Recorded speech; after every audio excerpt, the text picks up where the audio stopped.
Hello everyone, my name is Chetna Rathore, maths faculty at Resonance PCCP division. हमने एक chapter start किया था basic geometrical ideas. Previous lecture में हमने इसके कुछ पॉइंट्स डिस्कस किए थे। चैप्टर को आगे बढ़ाते हैं और रिमेनिंग थ्योरी को कवर करते हैं, ठीक है। सो अपना नेक्स्ट टॉपिक आता है कर्व्स।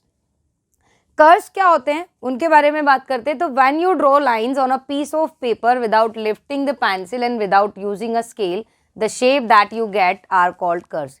यानी कि आप पेंसिल लें और अपने पेपर पर उसे विदाउट लिफ्ट किए अगर कोई भी डायग्राम बनाते हैं तो वो आपका क्या बनता है, कर्व बनता है। स्केल यूज़ नहीं करना है, पेंसिल पेन जो भी आप यूज़ कर रहे हैं उसे आपको लिफ्ट नहीं करना है, ओके। एक बार में जो भी आप डायग्राम बनाए वन टाइम में वो आपको क्या मिलेगा, कर्व मिलेगा। क्लियर है। चलिए इसके बाद देखते हैं simple curve. A curve that does not cross itself is called a simple curve. The figures shown below are a simple curve. देखो सिंपल कर्व का सिंपल सा मीनिंग है जब आप कर्व बना रहे होंगे। अब कर्व तो कुछ भी बन सकता है, बच्चे ने इस तरह से बना दिया, ये भी क्या है, कर्व ही है, ठीक है। लेकिन सिंपल कर्व हम किसको बोलते हैं, जो खुद को कट ना करे, ठीक है। यानी कि मैं जब कोई भी कर्व बनाऊं तो मैं उसको सेल्फ कट नहीं करूंगी इस तरह से, ठीक है। तो अगर मैं ऐसा बना रही हूँ तो ये सिंपल कर्व नहीं है, लेकिन अगर मैं कट किए बिना बनाती हूँ कोई भी कर्व तो वो हमारा सिंपल कर्व होता है, ठीक है। देखो एग्जाम्पल्स यहाँ पर दे रखे हैं। ए लाइन बनाया हुआ है, सेकंड आपके वेव बनाई हुई है, थर्ड आपका ये चांद कह सकते हैं आप, कुछ भी मून, हाफ मून टाइप का कुछ कह सकते हैं, ठीक है। तो मैंने क्या किया, आप बच्चे बोलते हैं कि मैम स्ट्रेट लाइन जो होती है क्या वो कर्व में आती है क्या? कर्व में तो हम स्ट्रेट लाइन को नहीं लेते हैं, बट ये जो स्ट्रेट लाइन बन रही है बेटा वो विदाउट स्केल बनी हुई है। हम स्ट्रेट तब तक नहीं बोलते हैं जब तक हम रूलर का यूज़ नहीं कर रहे हैं। अगर मैं रूलर को यूज़ करके कोई लाइन बनाती हूँ that is the straight, okay. But मैंने विदाउट लिफ्टिंग अगर ऐसे सीधी लाइन कह दी है तो आपके अकॉर्डिंग ये स्ट्रेट है, but it's not a straight. हम परफेक्टली नहीं बोल सकते क्योंकि ये रूलर से नहीं बनी हुई है, ठीक है। सो इसको हम किस में लेते हैं, कर्व में लेते हैं, ठीक है। अब इसको सिंपल कर्व में लेंगे बिकॉज ये खुद को कट नहीं कर रही है दोबारा, तो ये क्या हो गई, एक सिंपल कर्व का एग्जाम्पल हो गई। ऐसे आपकी वेव कट नहीं करती है खुद को, तो ये भी क्या है, सिंपल कर्व है। क्लियर है, आई थिंक पॉइंट क्लियर हो गया होगा। सिंपल कर्व हम किन को बोलते हैं, ठीक है। चलिए नेक्स्ट पर बात करें। नेक्स्ट आते हैं अपने ओपन एंड क्लोज फिगर्स, ठीक है। फिगर्स कैसे होते हैं, या तो ओपन होंगे या क्लोज होंगे। अब डेफिनेशन क्या होती है उस बारे में बात करते हैं। So for the open figures, the figure that do not begin and end at the same point are called open figures. Simply बात करें तो सिंपल सा लॉजिक लगाना है आपको। अगर किसी फिगर में मैं एक पॉइंट से स्टार्ट करूं और उसको कंप्लीट करते हुए एंडिंग पॉइंट निकालूं, तो अगर इनिशियल और एंडिंग पॉइंट दोनों सेम होते हैं so that is the close figure, और अगर दोनों अलग अलग आते हैं तो फिर वो कैसा होगा, ओपन कर्व होगा। एग्जाम्पल्स देखो, जैसे मैं इनिशियल पॉइंट इसको मान लेती हूँ, स्टार्टिंग पॉइंट हमारा ये है, ठीक है। यहाँ से हमने स्टार्ट किया, कर्व को पूरा बनाया, फिगर को पूरा बनाया और मैंने यहाँ पर एंड कर दिया। क्या फिगर पूरा बन चुका है? लेकिन स्टार्टिंग पॉइंट और एंडिंग पॉइंट क्या है, डिफरेंट डिफरेंट है, तो हम इसको क्या बोलेंगे, ओपन, ठीक है। सेम एज इट इज यहाँ पर ए पॉइंट से हम स्टार्ट करें, पूरे फिगर को बनाएं और फिनिश कर दिया बी पर। क्या ए और बी सेम पॉइंट आए क्या? नहीं आए, ठीक है। सो इनिशियल पॉइंट और एंडिंग पॉइंट क्या है, अलग अलग है, सो वो क्या होगा, ओपन फिगर होगा। सेम रिवर्स में लें, इसके उल्टा इसका लेते हैं तो क्लोज बनेगा। यानी अगर स्टार्टिंग पॉइंट और एंडिंग पॉइंट दोनों सेम आ जाते हैं तो हम इसको क्या बोलते हैं, क्लोज फिगर बोलते हैं। देखो डायग्राम्स देखते हैं, देखो the figures that begin and and at the same point. Begin जहां से हुआ था वहीं पर आकर के अगर एंड होता है तो फिर हम उसको क्या बोलते हैं, क्लोज फिगर बोलते हैं, ठीक है। Close curve that do not cross themselves are called the simple close curve. Simple close curve किसको बोलेंगे, ऐसे क्लोज कर्व जो खुद को क्रॉस नहीं करेंगे, ठीक है, उनको हम क्या बोलेंगे, सिंपल क्लोज कर्व। अब एग्जाम्पल्स की अगर हम बात करें तो यहाँ पर एग्जाम्पल्स दे रखे हैं, triangle, circle, ellipse, rectangle, square, बहुत सारे एग्जाम्पल्स गिवन है। हम इसको समझते हैं कि क्लोज्ड कैसे बना। तो जैसे मैंने एक सर्कल बनाया तो मैं मान लेती हूँ यहाँ से स्टार्ट किया, पूरा सर्कल बनाया और क्या यहीं पर वापस खत्म हुआ क्या? क्या एंडिंग और इनिशियल पॉइंट सेम आए क्या? तो ये कैसा हो गया, क्लोज्ड हो गया। सेम एज इट इज हम रेक्टेंगल बनाएं, यहाँ से स्टार्ट किया, पूरा रेक्टेंगल बनाते हुए यहाँ ही वापस पहुँच गए, यानी एंडिंग पॉइंट और स्टार्टिंग पॉइंट दोनों कैसे हैं, सेम आ रहे हैं, तो हम उनको क्या बोलेंगे, क्लोज फिगर्स, ठीक है। और ये फिगर्स खुद को कट भी नहीं कर रहे हैं, सो ये कैसे हो जाएंगे, सिंपल क्लोज्ड कर्व हो जाएंगे, ठीक है। ये हमारे कर्व की थ्योरी कंप्लीट होती है, ठीक है। अपना नेक्स्ट टॉपिक आता है एंगल। इसको अच्छे से समझेंगे। An angle is formed when two rays meet at a common point called a vertex. अगर आपकी टू रेज एक कॉमन पॉइंट पर मिलती है, ठीक है, तो हम क्या बोलते हैं, जो ये डायग्राम फॉर्म हुआ है दैट इज एन एंगल। अच्छा, जिस कॉमन इनिशियल पॉइंट पर ये मिल रही हैं that is called the vertex. वो उस एंगल का क्या होता है, वर्टेक्स होता है। टू रेज कौन कौन सी हैं, पी क्यू है क्या और क्यू आर है क्या। यहाँ पे फर्स्ट रे आपकी Q P, second is Q R, दोनों कहाँ पर मीट कर रही है, क्यू पर। So Q is the vertex and this diagram is angle, okay. अब ये पूरा एंगल बन चुका है, ये गैप जो है पूरा एंगल है, ठीक है। इसका मेजरमेंट हम लोग निकालते हैं। चलिए, जिन रेस से मिलके हमारा एंगल बनता है, कौन कौन सी rays, Q P and Q R. जिन रेस से मिलके, टू रेस से मिलके हमारा एंगल फॉर्म होता है, उनको हम बोलते हैं आर्म्स ऑफ द एंगल, ठीक है। क्या बोलते हैं, arms of the angle. So first arm कौन सी होगी, Q P and the second arm is Q are. अच्छा, एंगल पॉइंट क्यू पर बन रहा है, सो इसकी नेमिंग अगर मैं करूँगी so that will be P Q are. जिस पर एंगल बनता है वर्टेक्स पर, उसको हम मिडिल में लेते हैं, ये एंगल की नेमिंग होती है। Same as it is I can write it R Q P. Reverse में भी हम पढ़ सकते हैं, हम स्टार्ट इधर से भी कर सकते हैं और इस साइड से भी हम स्टार्ट कर सकते हैं। क्लियर है। इस तरह से कोई भी नहीं लिखेगा Q P R, this is not the angle Q. ये एंगल क्यू का नहीं है, ये एंगल पी का रिप्रेजेंटेशन होगा अगर बनता है तो, ठीक है। सो एंगल क्यू का रिप्रेजेंटेशन अगर आपको करना है so you will write P Q are, या फिर आप इधर से स्टार्ट करें आर क्यू पी। क्लियर। चलिए, नेक्स्ट वन अपने पास आते हैं एडजेसेंट एंगल्स। देखो, इसको समझने में थोड़ा सा ध्यान रखना है हमें, कैसे समझेंगे इसको।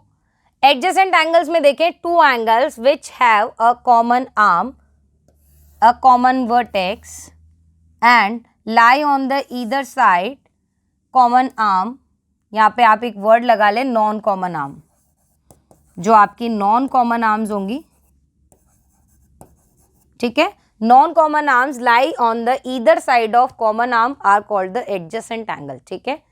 चलो, क्या करना है, टू एंगल्स लेने हैं और ये मैंने थर्ड बना दिया, ठीक है, 1 2। हमने क्या किया, इस तरह से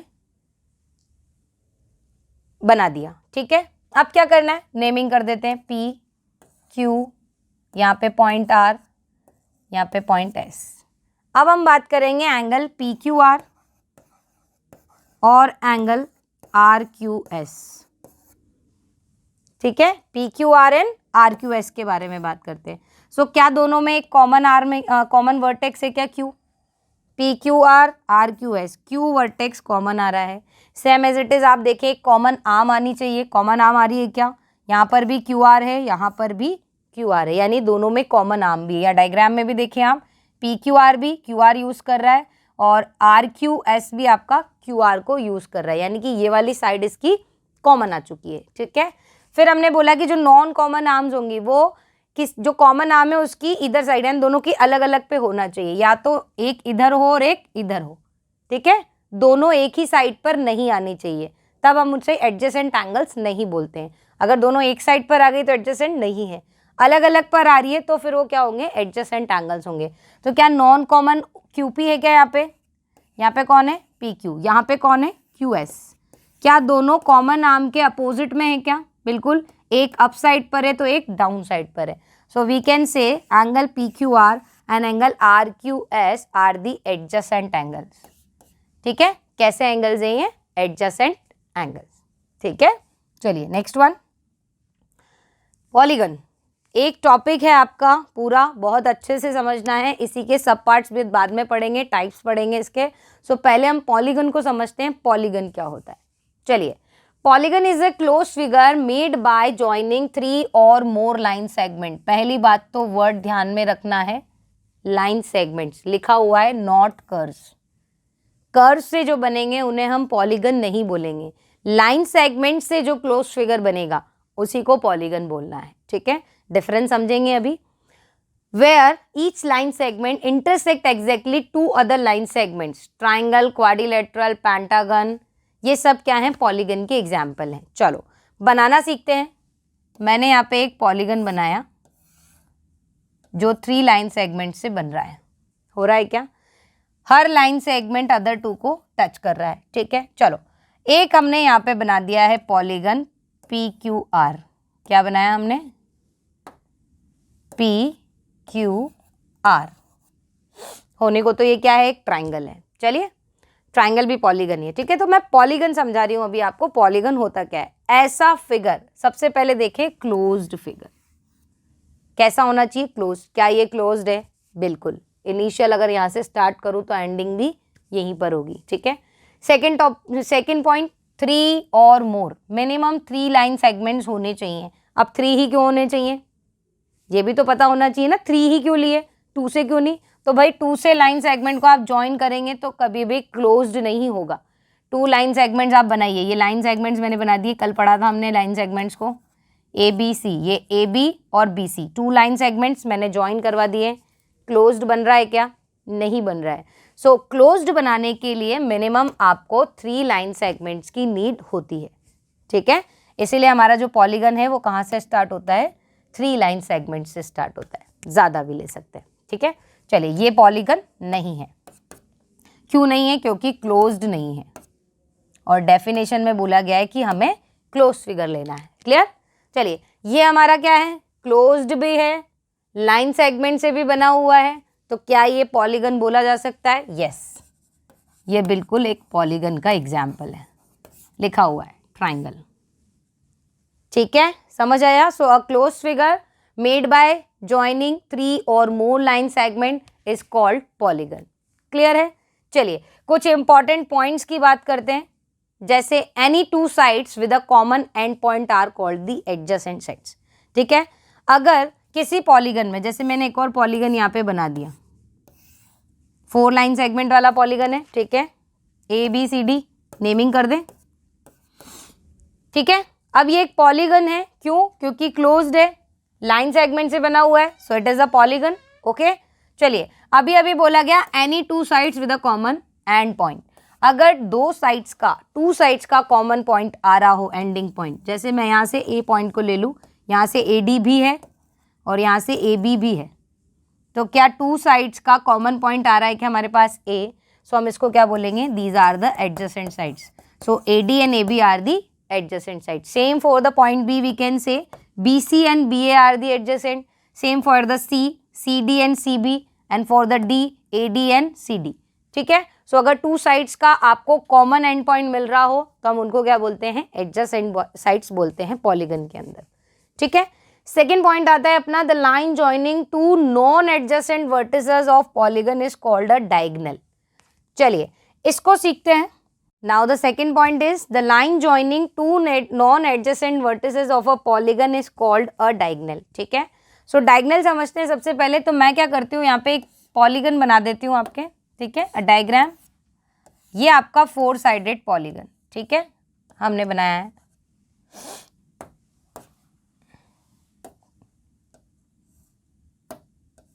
ठीक है, मान लेते हैं ABCD। ठीक है, क्या बोला गया है? Non adjacent. तो जब एडजेसेंट की बात आती है तो A B के साथ एडजेसेंट है, A D के साथ भी एडजेसेंट है, मैंने कहा था। ठीक है, कॉमन आ रहा है दोनों में, लेकिन क्या C के साथ एडजेसेंट है क्या? नहीं है। तो ऐसे ही वर्टिसेस को ज्वाइन करना है, 2 नॉन एडजेसेंट वर्टिसेस को अगर हम कोई लाइन सेगमेंट ज्वाइन करवाते हैं तो वो होता है डायगोनल। तो अगर मैं A को C से ज्वाइन करवा दूं, that is the diagonal of the polygon. Clear? ऐसे ही सेम क्या D A से तो एडजेसेंट है, C से भी एडजेसेंट है, बट B से एडजेसेंट थोड़ी है। तो अगर मैं B को D से ज्वाइन करा दूं, सो BD is again a diagonal. ठीक है, सो पॉलीगन में अगर आप 2 नॉन एडजेसेंट वर्टिसेस को ज्वाइन करवाते हैं लाइन सेगमेंट से, लाइन सेगमेंट बनाते हैं, तो वो क्या होता है? डायगोनल ऑफ द पॉलीगन होता है। ठीक है, अच्छा फिर क्वेश्चन आता है कि ट्राइंगल भी एक पॉलीगन है, तो इसमें कितने डायगोनल्स होंगे? सो ट्राइंगल में कितने डायगोनल्स होते हैं? आंसर आएगा 0। क्यों होते हैं 0? ट्राइंगल के पास डायगोनल क्यों नहीं होता? पॉलीगन में तो होता है। तो हम क्या आंसर देंगे? बिकॉज ट्राइंगल में हमारे पास नॉन एडजेसेंट वर्टिसेस नहीं मिलते हैं।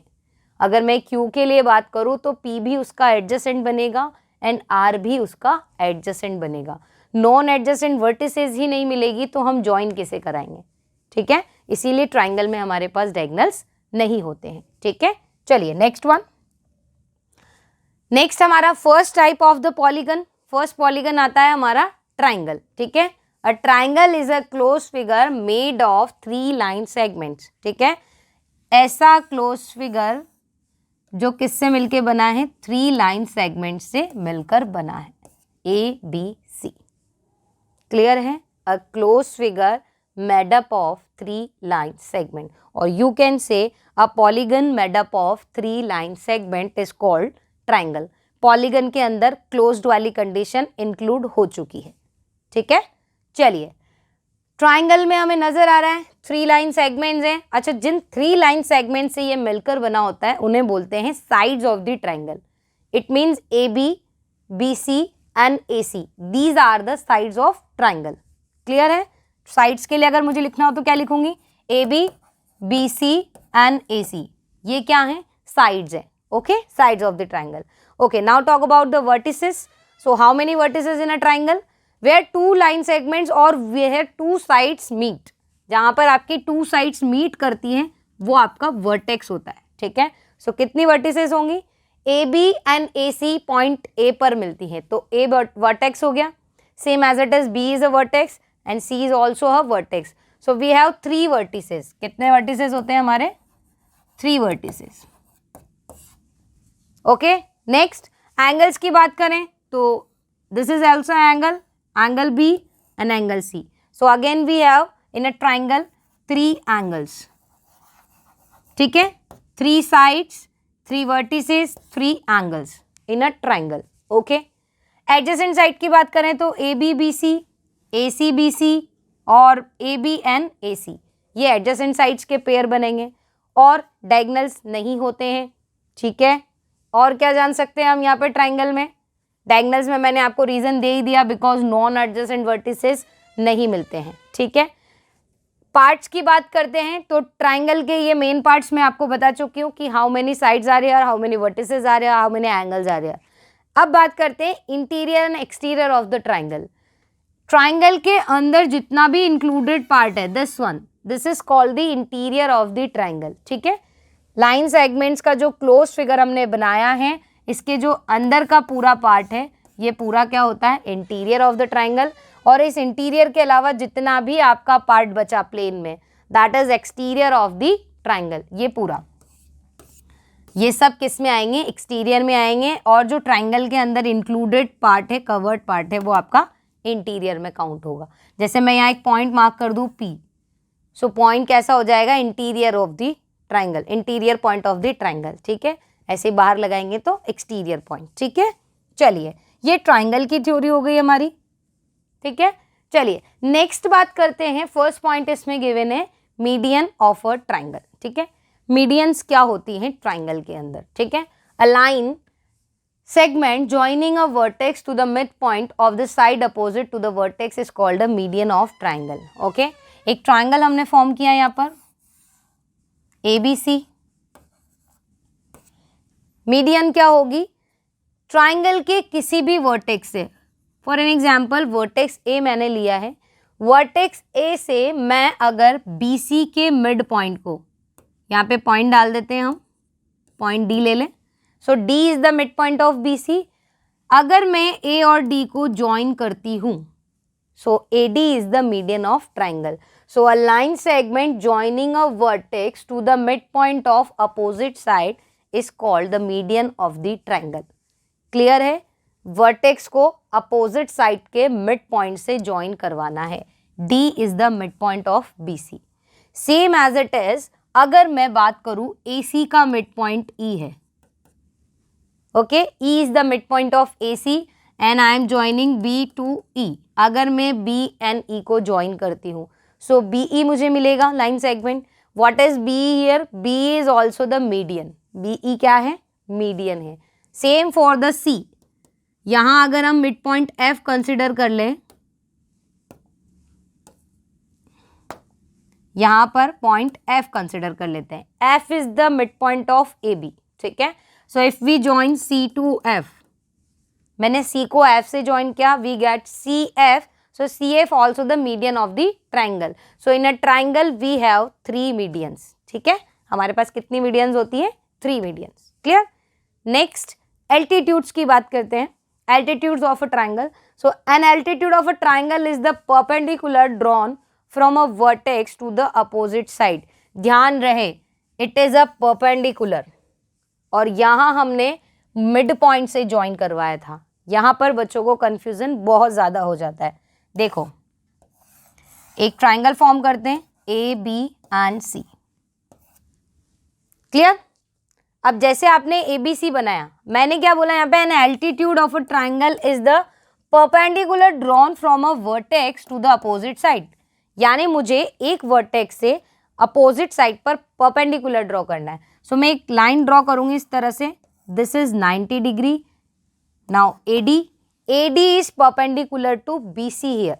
यहाँ D मिड पॉइंट हो ज़रूरी नहीं है, बट AD जो है वो BC पर क्या होना चाहिए? परपेंडिकुलर होना चाहिए। तभी हम AD को क्या बोलते हैं? Altitude of the triangle. दोनों में डिफरेंस समझना है। D यहाँ पर BC का मिड पॉइंट था, जिसको हमने A से ज्वाइन करवाया तो हमें मीडियन मिली AD, बट यहाँ पर AD BC पर परपेंडिकुलर है, यानी 90 डिग्री बन रहा है। सो ये D मिड पॉइंट हो ज़रूरी नहीं है, ठीक है। सो एल्टीट्यूड में आपको परपेंडिकुलर लेना है अपोजिट साइड पर, बट मीडियन के अंदर आपको मिड पॉइंट से ज्वाइन करवाना है। अब एक एग्जाम्पल लेते हैं, जिस तरह से ट्राइंगल मान लेते हैं, ऐसा कोई ट्राइंगल है हमारे पास ABC। इससे आपको डायग्राम क्लियर हो जाएगा। यहाँ पर मैं मीडियन और एल्टीट्यूड दोनों ड्रॉ करके दिखाती हूँ। BC का मिड पॉइंट पहले कंसिडर करें, मान लेते हैं यहाँ कहीं आ रहा है D। अब A को D से मिलाएंगे तो ये तो हो गई मीडियन। अभी बात हुई थी कि वर्टेक्स को अपोजिट साइड के मिड पॉइंट से ज्वाइन करवाएंगे तो मीडियन मिलेगी, बट अगर मैं यहाँ पर परपेंडिकुलर ड्रॉ करूँगी तो वो तो बिल्कुल 90 डिग्री आएगा। सो यहाँ पॉइंट E दे देते। सो जो AD आएगा that is the median, and E जो आएगा perpendicular that is the altitude. Difference समझना है दोनों में, क्लियर है, ठीक है। सो ये कुछ थ्योरी पार्ट था आपका ट्राइंगल्स के अंदर। चलिए कुछ क्वेश्चन करते हैं related. Choose close curve among these. Close की क्या मैंने डेफिनेशन बताई थी आपको स्टार्टिंग में? When the starting and the ending point are the same. जब स्टार्टिंग और एंडिंग पॉइंट सेम आए। यहाँ पर स्टार्टिंग एंडिंग सेम है क्या? नो, ये क्लोज नहीं है। यहाँ हम देख सकते हैं ABCDA वापस A पर क्लोज हो रहा है, ये आपका क्लोज फिगर बनेगा। आगे भी चेक कर लेते हैं। C तो बिल्कुल भी क्लोज नहीं है, नजर ही आ रहा है, ठीक है। And D again is not a close figure. So ये तीनों ऑप्शन गलत है, B is your right answer, ठीक है। नेक्स्ट वन, सेकेंड क्वेश्चन है, in the given triangle S is mid point of QR। S आपको मिड पॉइंट दे रखा है, ओके। सो आगे बढ़ते हैं। T के यहाँ पे राइट एंगल का साइन बना हुआ है, ठीक है। सो PT जो है वो क्या हो गया? आप पे परपेंडिकुलर हो गया, ठीक है। चलिए, the side opposite to the vertex P in triangle PQR। PQR triangle में आपको P की अपोजिट साइड बतानी है। सो आंसर क्या आएगा? QR, ठीक है। P के अपोजिट में कौन है? QR। Second, the altitude from vertex P and PQR। Triangle PQR में P से वर्टेक्स बताना है, तो एल्टीट्यूड बताना है। तो एल्टीट्यूड में क्या डिस्कस किया था अभी? परपेंडिकुलर होना चाहिए, ठीक है। PT परपेंडिकुलर है, 90 डिग्री का साइन बन रहा है। सो जो PT है वो आपका क्या हो जाएगा? ट्राइंगल PQR का एल्टीट्यूड हो जाएगा। Next one, the angle opposite to the side PQ and PQT। Triangles ध्यान से पढ़ने हैं। PQT ट्राइंगल के बारे में बात हो रही है इस वाले के में, इतने से ट्राइंगल के बारे में बात कर रहे हैं, PQT के बारे में। PQ का अपोजिट एंगल पूछा है। सो पहले PQ लें, ये PQ, इसके अपोजिट में कौन सा एंगल आ रहा है? This one, angle T। सो आप पूरा नाम लिख दें यहाँ पे, एंगल PTQ। ये आपके साइड PQ का अपोजिट एंगल है ट्राइंगल PQT के अंदर, ठीक है। The vertex opposite to side PR in triangle PQR। Triangle PQR की बात करें, फिर पूछा क्या है? The vertex opposite to PR side ये वाली है, इसके जस्ट अपोजिट में कौन है? Q। सो आप वर्टेक्स Q लिख दें यहाँ पर। Last question, the median from vertex P in triangle PQR। So अभी क्वेश्चन में क्या गिवन था? S is the mid point. So अगर मैं P को S से ज्वाइन करवाऊंगी तो वो क्या बनेगी, मीडियन। सो यहाँ पर PQR में मिड पॉइंट से कौन ज्वाइन हो रहा है, P। So PS line segment आपका ज्वाइन कर रहा है। So PS is the median of this triangle. Clear. Next one, third question है आपका, in given figure angle XYZ can not be written as.